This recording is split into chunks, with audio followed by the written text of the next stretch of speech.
नमस्कार, स्वागत है आप सभी का हमारे इस खास कार्यक्रम में। मैं हूं आपके साथ बसंत शर्मा। हमारे साथ हैं doctor Rita Bakshi, IVF expert हैं, founder and managing director of Risa IVF centre and Apia in Delhi. हमारे साथ हैं डॉक्टर प्रीति गुप्ता, एमडी एम्स और गोल्ड मेडलिस्ट हैं। साथ ही साथ हैं consultant IPF, first step IVF. आज हम डिस्कशन करने जा रहे हैं एक ऐसे टॉपिक पर जिसका नाम है आईवीएफ, यानी कि अब ऐसा टॉपिक जिसने हजारों परिवारों को एक उम्मीद की किरण दी है। जी हाँ, और जिस पर मेडिकल साइंस ने बेहद ज्यादा तरक्की कर ली है।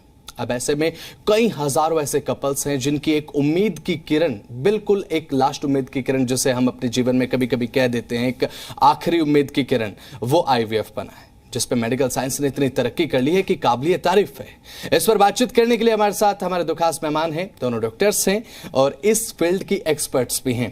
डॉक्टर रीता बख्शी हमारे साथ आईवीएफ एक्सपर्ट है, founder and managing director of Risa IVF centre and Apia in Delhi. Ma'am, आपका बहुत बहुत स्वागत है। हमारे साथ है doctor Preeti Gupta, MBBS, MD, OBNG, AIIMS, DNB, gold medalist and IVF expert. Ma'am, आपका बहुत बहुत स्वागत है हमारे इस खास कार्यक्रम में। डॉक्टर बख्शी, आपसे मैं सबसे पहले शुरुआत करना चाहूंगा कि समझना ये चाहूंगा कि आईवीएफ जो एक टेक्निक है, जब आपके पास कोई कपल आता है आईवीएफ ट्रीटमेंट को लेकर, जब आप प्रोसेस स्टार्ट करते हैं तो आपके मन में कौन कौन से वो प्रोसेस चलते हैं, कौन कौन से आपके मन में सबसे पहले चीजें होती हैं कि दोनों पार्टनर्स की डायग्नोस्टिक स्क्रीनिंग आपको करानी है और इससे सक्सेस रेट पर क्या असर पड़ता है? मैम देखिए, पहले मैं बसंत आपको जो आपने बोला कि ये ना लास्ट स्टेप नहीं है। हाँ। और जितनी जल्दी हमारे पेशेंट्स ये समझ लेंगे कि इसको, कई बार लोग इतना लेट कर देते हैं और इतनी देर से पहुंचते हैं। सबसे इम्पोर्टेंट स्टेप अगर आप मुझसे पूछेंगे, वो है एक वुमेन की एज। बिल्कुल सही बात है। अभी शादी करते 30-32 साल में 4-5 साल वेट करते हैं, उसके बाद पहुंचते हैं, उसके बाद 2-4 IUI और ऐसे वैसे मेथड करके फिर पहुंचती है, फिर तब हो चुकी होती है देर। तो हमको सबसे पहले ये बताना जरूरी है कि ये लास्ट स्टेप नहीं है। आपकी शादी की उम्र क्या है, आपकी खुद की एज क्या है, आप किस तरह का लाइफस्टाइल लीड करते हैं, आपका बीएमआई क्या है, ये सब देखने के बाद अगर आप मुझसे बोलेंगे कि ऐसे कौन से टेस्ट हैं जो एक लड़की या लड़के या कपल को होना चाहिए, वो मैं बोलूंगी एक लड़के को अपना सीमेन एनालिसिस उसको पता होना चाहिए। सीमेन, उसका कैरेक्टर क्या है, उसमें क्या कमी है क्या नहीं है, और वुमेन को अपना AMH या एग रिजर्व। तो ये 2 टेस्ट ऐसे हैं। बाकी ऑफ कोर्स थैलेसीमिया है, इन्फेक्शन प्रोफाइल हैं, और बहुत सारी चीजें हमें देखनी है, थायराइड है, शुगर है, ये सब। बट जो मेन 2 टेस्ट मैं बोलूंगी हर कपल को, before even they reach a doctor, I think they can do one semen analysis, जो एक लड़के को पता होना चाहिए। पता चलता है कई बार नील स्पर्म के संग आ रहे हैं और बहुत गायनेकोलॉजिस्ट के संग बहुत सालों निकाल चुके होते हैं, तो उसका जो इलाज है ना, वो एक आईवीएफ स्पेशलिस्ट के पास ही है। तो इसलिए उसको जरूरी है कि सीमेन एनालिसिस, और एक वुमेन अपना एग रिजर्व के लिए AMH करा ले और तब एक पहुंचेगी। तो कम से कम एक बेसिक, जिसे हम कहते हैं, हमारे पास एक वो होगा जिसको हम आगे ले जाएंगे। बिल्कुल। डॉक्टर प्रीति, आपसे सवाल मेरा ये है, क्योंकि बात अगर करें तो विज्ञान के आधार पर आज हम देखते हैं कि इलाज की जो तमाम पद्धति हैं वो देखने को मिलती हैं, और मेडिकल साइंस ने तो तरक्की आज के समय में इतनी कर ली है जो कि काबिलिए तारीफ है। और आईवीएफ को लेकर बात अगर करें, मेडिकल साइंस की क्या क्या उपलब्धता रही है मैम? और जब कोई कपल आईवीएफ की तरफ जाता है, कोई कपल डिसाइड करता है आईवीएफ को लेकर, तो उनके मेंटल और फिजिकल हेल्थ पर इसका क्या असर रहता है? मेंटल हेल्थ तो जैसे ही आईवीएफ का नाम सुनते हैं तो उतना घबरा जाते हैं, इतने फियर्स हैं, इतना टेंशन शुरू हो जाता है कि आईवीएफ कराने जा रहे हैं। बिल्कुल। तो मेंटल हेल्थ ना बहुत इंपॉर्टेंट है। उसका रीज़न है कि स्ट्रेस ना बहुत नेगेटिवली इम्पैक्ट करता है हमारे सक्सेस पे भी। बिल्कुल। तो मैं जब भी आते हैं तो मेंटल हेल्थ बहुत इंपॉर्टेंट है। हमारे पास काउंसलर्स भी रहते हैं, हमको सब समझाते भी हैं कि उसको हमने इतनी जर्नी में देखा है कि जहाँ कपल पॉजिटिव है तो वहाँ उनका सक्सेस रेट भी, मतलब आप मानेंगे नहीं, मैं उदाहरण देना चाहती हूँ। हमारे पास एक कपल आया जिन, जैसे मैम AMH कह रही हैं, बहुत कम एग्स और यूट्रस की लाइनिंग भी बहुत कम और स्पर्म भी बहुत कम। तो हमने कहा कि भैया तुम्हारा तो मुश्किल है, हमें एग डोनर लेना पड़े। तो वो कपल इतना पॉजिटिव था, वो कहता मैम आप ट्राई तो कीजिए, हम ये कर रहे हैं, हम वो कर रहे हैं, हम वो, मतलब बहुत सारी चीज़ें कर रहे हैं। तो मेंटल हेल्थ तो, और सरप्राइजिंगली इतना नेगेटिव होते हुए भी हमें सक्सेस मिला।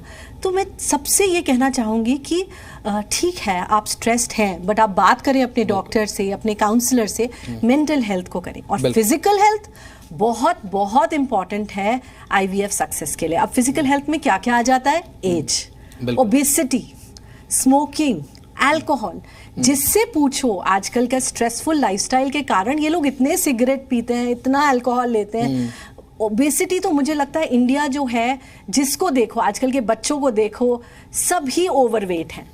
तो प्लीज ये फिजिकल हेल्थ हमारे फर्टिलिटी, IVF के लिए नहीं बोलूंगी, फर्टिलिटी के लिए बहुत इंपॉर्टेंट है। प्लीज अपनी लाइफस्टाइल, अपना खाना पीना, जिससे पूछो बाहर का खाना खा रहा है, जंक फूड खा रहा है, घर पे खाना बनता ही नहीं है लोगों का। तो प्लीज ये सब चीजें आपकी फर्टिलिटी के लिए, आपकी प्रेगनेंसी के लिए बहुत इंपॉर्टेंट है। तो दोनों को अच्छा रखते हुए फिर आप अप्रोच करें अपनी प्रेगनेंसी को, तो बहुत अच्छा रहेगा।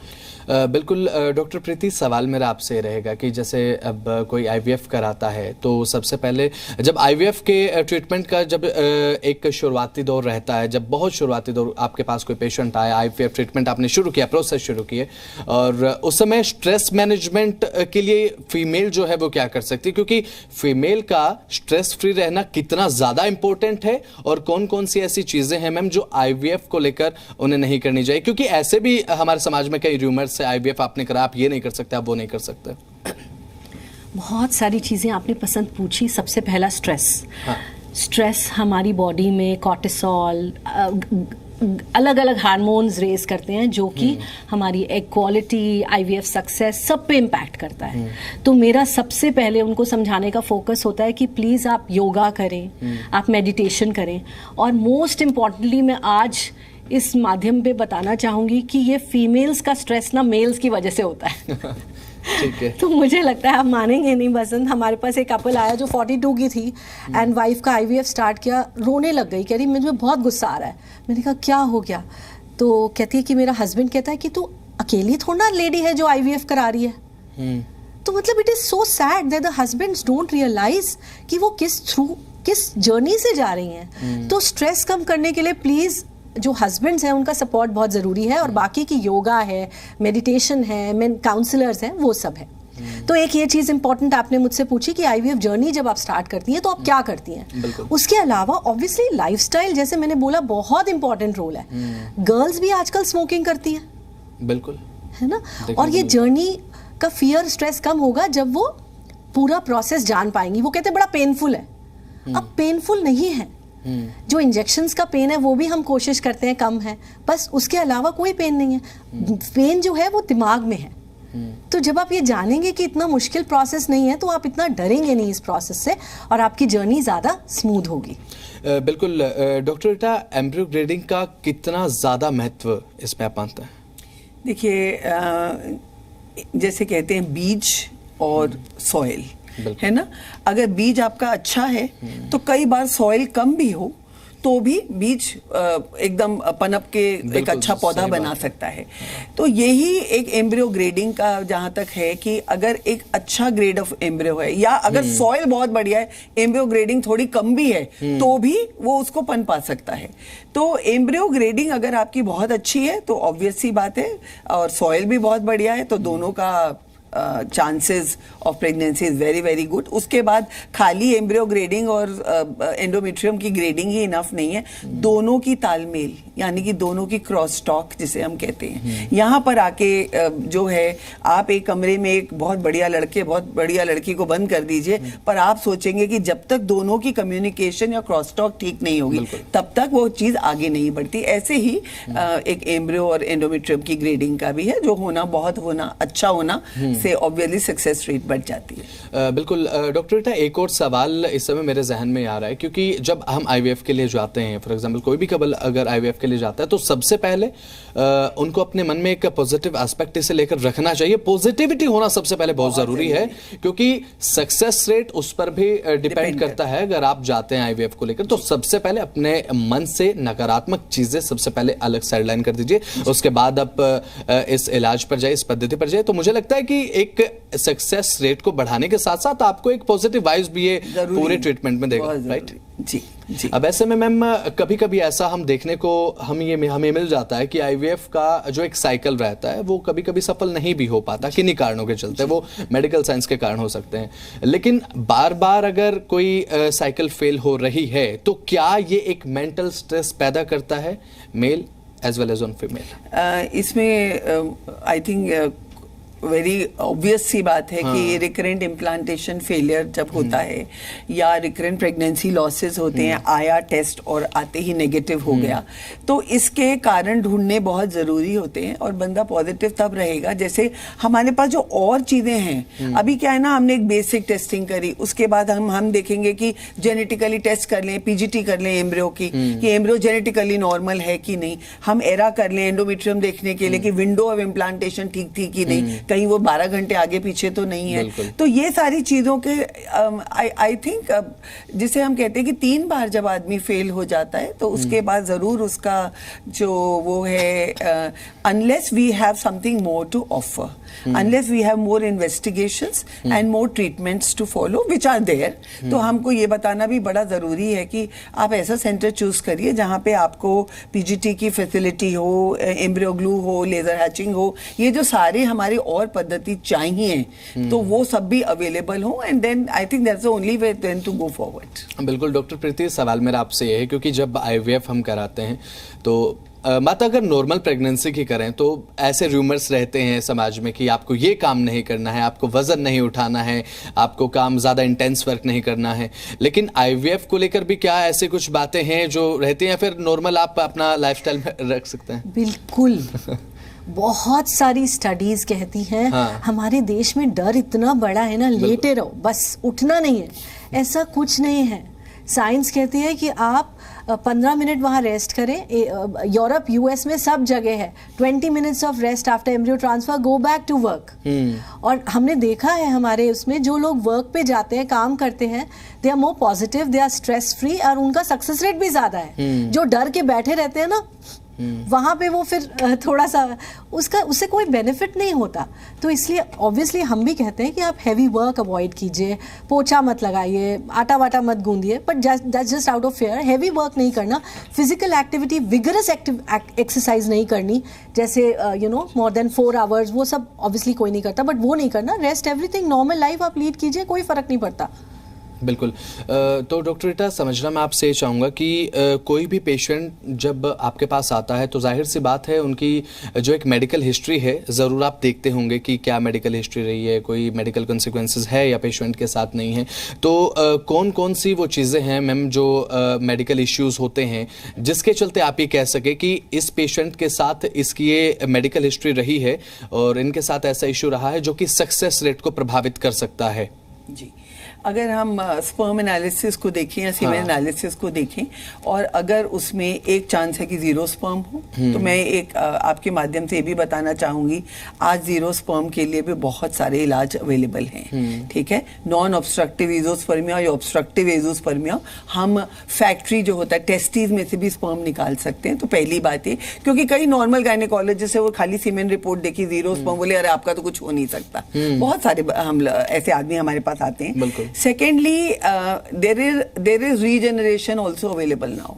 अब ऐसा है, अगर आपका ओवम काउंट लो है, ओवरी को रीजनरेट कर सकते हैं, स्टेम सेल्स आ गए हैं, पीआरपी आ गया है जो ओवरी में हो या टेस्टिस में हो, ये भी कर सकते हैं।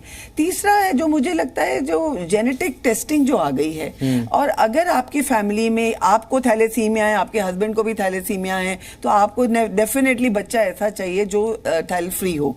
तो उसके लिए पीजीटी या pre implantation genetic testing, embryo डालने से पहले ही आपने टेस्ट कर लिया कि ये एम्ब्रियो फ्री है। घर में कोई ऐसी बीमारियां चली आ रही हैं, बहुत आजकल आप मानेंगे नहीं, मेरे पास बहुत सारे पेशेंट्स ऐसे आते हैं जिनके घर में कोई ना कोई बीमारी ऐसी चली आ रही है जो वो चाहते हैं हमारे बच्चों को ना हो।